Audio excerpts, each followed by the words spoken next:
அதாவது வேதாரண்யம் ஆற்காட்டுத்துறையை சேர்ந்த 4 மீனவர்கள் இலங்கை கடற்கொள்ளையர்களால் தாக்குதல் நடத்தப்பட்டிருக்கு. அதாவது நேற்று அதிகாலை தாக்குதல் நடத்தப்பட்டிருக்கு. அதாவது வேதாரண்யம் மாவட்டம், நாகப்பட்டினம் மாவட்டம் வேதாரண்யம் ஆற்காட்டுத்துறை மீனவ கிராமத்தை சேர்ந்த மீனவர்கள் மேகலா என்பவருக்கு சொந்தமான விசைப்படகில் ஆற்காட்டுத்துறை மீனவ கிராமத்திலிருந்து நேற்று மதியம் 1 மணி அளவில், அதாவது ஃபைபர் போட்டுங்கிறதுனால மதிய நேரத்துல தான் அவங்க கடலுக்கு செல்வாங்க. 1 மணி அளவில் சிவசங்கர், செல்வா, தனசேகரன், ராஜகோபால் ஆகிய 4 மீனவர்கள் மீன்பிடிக்க கடலுக்கு சென்றுள்ளனர்.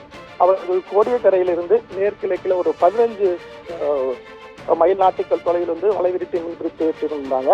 அப்போது நேற்று மதியம், அதாவது மாலை நேரத்தில் இலங்கை நாட்டை சேர்ந்த தமிழ் பேச தெரியாத கடற்கொள்ளையர்கள் 2 படகுல வந்திருக்காங்க. சுமார் ஒரு படகுல 4 பேரும், ஒரு படகுல 2 பேர்கள், 6 பேர்கள் வாள், கத்தி போன்ற உள்ளிட்ட பயங்கர ஆயுதங்களால வேதாரண்ய மீனவர்கள் 4 பேரையும் தாக்கியிருக்காங்க. தாக்கினது மட்டும் இல்லாம அவர் படகுல வச்சிருந்த வலை 400 கிலோ, சிபிஎஸ் கருவி 1, walkie talkie, torch light 5, battery, கைபேசி, வெள்ளி அரணகுடி செயின், மோதிரம் உள்ளிட்ட பொருட்களையும் களவாடி சென்றிருக்காங்க.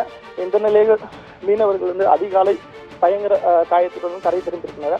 மீனவர்கள் கரை திரும்பிய மீனவர்கள் மீட்டு வேதாரண்யம் அரசு மருத்துவமனையில் சிகிச்சைக்காக சேர்த்திருக்காங்க.